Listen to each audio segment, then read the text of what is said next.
कि आज मैं अपने जीवन के सबसे बड़े विषय रामायण पर आपसे चर्चा करने आया हूं। मैं प्रभु श्री राम से प्रार्थना करता हूं कि वो मुझे शक्ति दे, सामर्थ्य दे कि मैं कुछ कह सकूं। कि किसी ने कितना सटीक कहा है, अपने हक का भी ना और उसे पाने की जिद हो तो वहां महाभारत होती है, और अपने हक का भी त्याग करने की जिद हो तो वहां रामायण होती है। क्या जहां संपत्ति बटी वहां महाभारत हुई, और जहां प्रेम बटा वहां रामायण हुई। हमें जीवन में क्या नहीं करना ये महाभारत हमें सिखाती है। जीवन में हमें क्या करना ये रामायण हमें सिखाती है, और जीवन कैसे जीना ये भगवत गीता हमें सिखाती है। रामायण हमारा पवित्र ग्रंथ है जो हमें जीवन जीने की शिक्षा सिखाता है। हमारा लाइफ का मैनेजमेंट है रामायण। आजकल कई मैनेजमेंट इंस्टीट्यूट्स में रामायण के लेसन्स को पढ़ाया जाता है। रामायण का हर पात्र मानो जीवन जीने की कोई शिक्षा सिखा रहा। मैं आगे बढ़ूं उसके पहले एक बात आपसे पूछना चाहता हूं। क्या प्रभु श्री राम जी का जन्म या अवतार केवल रावण वध के लिए हुआ था? नहीं। अगर सिर्फ रावण को ही मारना होता तो किसी ऊंची पहाड़ की चोटी पर बैठे बैठे राम जी अपनी तर्जनी उंगली हिलाते तो रावण अपने पूरे साम्राज्य, पूरे ज्ञान के साथ सिंहासन पर बैठा बैठा भस्म हो जाता है। यही बात प्रभु श्री राम जी वनवास के दौरान माता शबरी को समझा रहे हैं। जब माता शबरी उनसे कहती है कि अगर रावण का वध न करना होता तो तुम कहां मुझसे मिलने आते, तब प्रभु श्री राम जी कहते हैं कि राम रावण के वध के लिए नहीं आया, राम तो तुमसे मिलने आया माता। रावण का वध तो लक्ष्मण अपने पैरों से बाण चलाकर भी कर सकता था। राम की वन यात्रा प्रारंभ हुई है भविष्य के लिए, आदर्श की स्थापना के लिए। राम निकला है ताकि पूरे विश्व को बता सके कि मां की अवांछनीय इच्छाओं को पूरा करना ही राम होना है। राम निकला है ताकि पूरे भारत को बता सके कि सीता माता के अपमान का दंड रावण के पूरे साम्राज्य के विध्वंस के साथ पूरा होता है। आज मैं इस कहानी में और आगे बढ़ूं तब एक क्वेश्चन और मैं आपसे पूछना चाहता हूं। क्या सचमुच रावण को प्रभु श्री राम जी ने मारा था? जी नहीं। रावण को उसके अहंकार, उसके घमंड, उसकी सोच में मारा था। क्या लक्ष्मण रेखा माता सीता ने पार करी थी? जी नहीं। रेखा पार करी थी रावण ने, और वो रेखा थी मर्यादा की, वो रेखा थी स्त्री सम्मान की। रामायण हमें सिखाती है कि हमारे जीवन में रेखा कोई भी हो, हमें अपनी सीमा, अपनी मर्यादा तय करना चाहिए, वरना विनाश निश्चित हो जाता है। रामायण भोग की नहीं, त्याग की कहानी है। यहां रामायण पढ़े, रामायण समझे तो देखें कि हर व्यक्ति में कंपटीशन चल रहा है कि कौन सबसे बड़ा त्यागी है। समझ में नहीं आता कि कौन सबसे बड़ा त्यागी है। इतना त्याग रामायण के अंदर है। आज एक बहुत ही भावुक करने वाला प्रसंग है। मैं ईश्वर से फिर प्रार्थना कर रहा हूं कि मुझे शक्ति दे कि मैं उस प्रसंग को सुना सकूं, आपके बीच बोल सकूं। एक ऐसे त्याग की कहानी, राम जी के सबसे लाडले, सबसे प्रिय उनके छोटे भाई भरत। कितना प्रेम दोनों में था कि आज भी हम राम भरत मिलन के किस्से सुनते हैं कि भाई हो तो राम भरत जैसे, है ना। जब प्रभु श्री राम जी को वनवास हुआ तब भरत जी ननिहाल में थे। जब उन्हें पता चला तो वो दौड़ते दौड़ते अयोध्या आए। यहां आकर उनको पूरे षड्यंत्र का पता चला। माता कौशल्या के साथ मिलकर रात भर रोए। सुबह हुई, सभा बैठी, मंत्रीजन, गुरुजन, माताएं सभी मौजूद थे। गुरु वशिष्ठ जी भरत जी से बोले कि आपके पिताजी का पहला वचन पूरा करने के लिए राम जी 14 वर्ष के लिए वनवास चले गए। अब दूसरे वचन की बारी है। भरत, अयोध्या की गद्दी संभालो।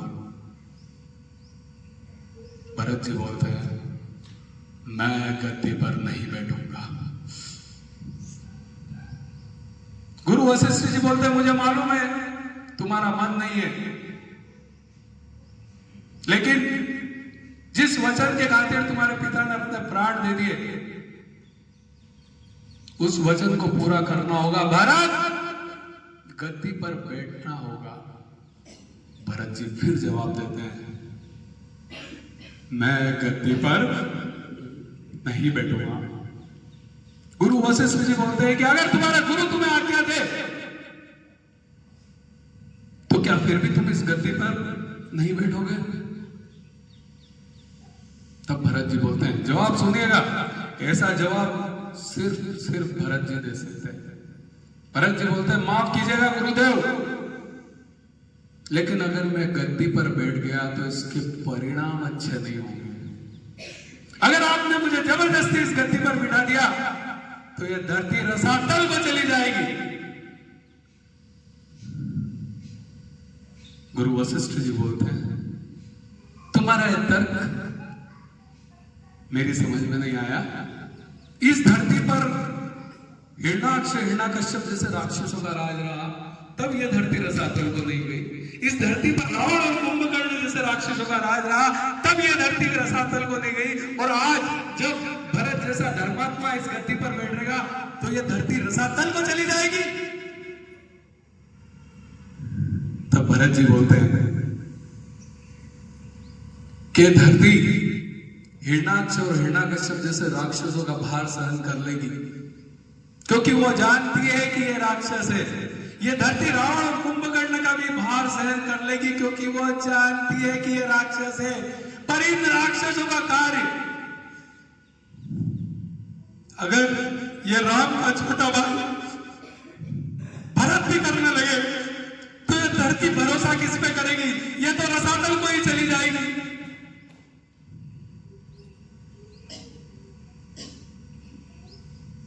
भरत जी गद्दी पर नहीं बैठे तो नहीं बैठे। रामायण के भरत जी हमें सिखाते हैं कि जो अपना नहीं है वो अपना नहीं है, उस पर अपना अधिकार न जमाए, और जिसका है उसे पूरा सम्मान दे। और आज के समय में हम देखते हैं एक इंच के लिए भाई भाई के ऊपर कोर्ट केस कर देता है। अगर कोई वकील हो तो पता लगेगा, 12 लाख कोर्ट केस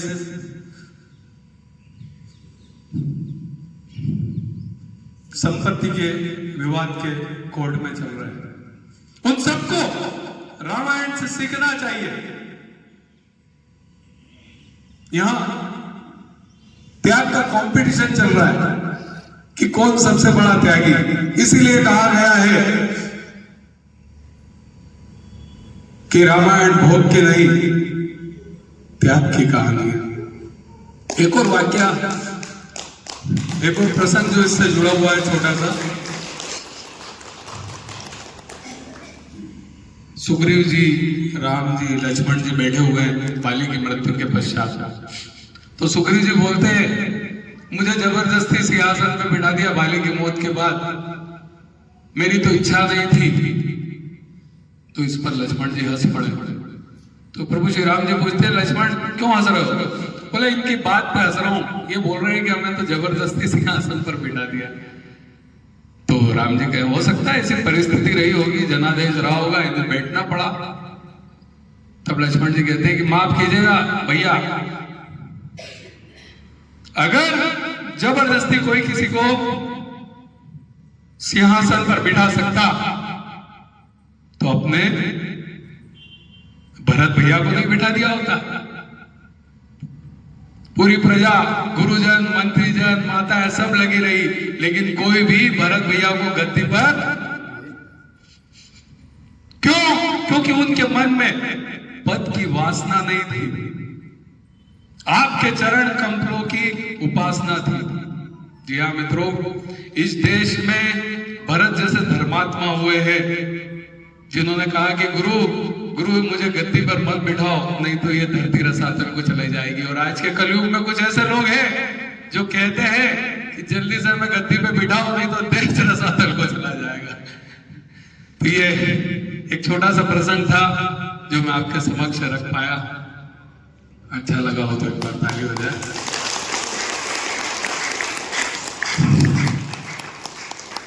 तो ऐसे ऐसे त्याग हमारे रामायण के अंदर है, और भी आगे कि मोहब्बत एक एहसानो की पावन सी कहानी है। कभी कबीरा दीवाना था, कभी मीरा दीवानी है। यहाँ सब लोग कहते हैं मेरी आंखों में आंसू है, जो तू समझे तो आंसू है, जो ना समझे तो पानी है। जो तू समझे तो आंसू है, जो ना समझे तो पानी है। बहुत बिखरा बहुत टूटा, थपेड़े सह नहीं पाया, हवाओं के इशारों पर मगर मैं बह नहीं पाया। गौर कीजिएगा अगली पंक्तियों पर। अधूरा अनसुना ही रह गया यूं प्यार का किस्सा, कभी तुम सुन नहीं पाए, कभी मैं कह नहीं पाया। कोई पागल समझता है, कोई दीवाना कहता है, मगर धरती की बेचैनी को बस बादल समझता है। मैं तुझसे दूर कैसे हूं, तू मुझसे दूर कैसे है, ये तेरा दिल समझता है, ये मेरा दिल समझता है, ये तेरा दिल समझता है, ये मेरा दिल समझता है। जय हो कुमार विश्वास।